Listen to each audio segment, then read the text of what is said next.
மூத்த பிள்ளை. மூத்த பிள்ளையோட தியாகன்றது 2வது பிள்ளையோட பிரசவத்துக்கு அப்புறம் தான் சொல்கிறோம். ஆனால் 2வது பிள்ளை வயிற்றுக்கு வந்த உடனே ஸ்டார்ட் ஆயிடுது.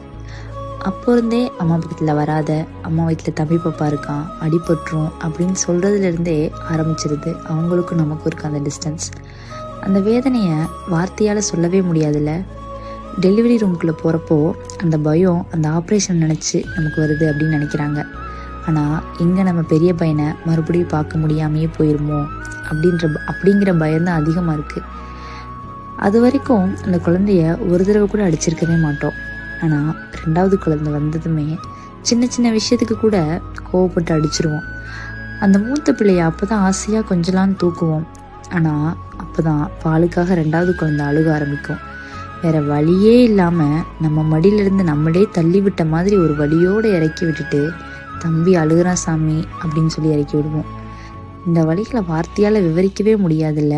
தாய்மை எவ்வளோ புனிதமானது அப்படிங்கிறத ஃபஸ்ட்டு உணர வச்சனாலேயோ என்னவோ அந்த மூத்த பிள்ளை மேலே மட்டும் நமக்கு ஒரு தனி பாசம் இருக்கும். Download ShareChat.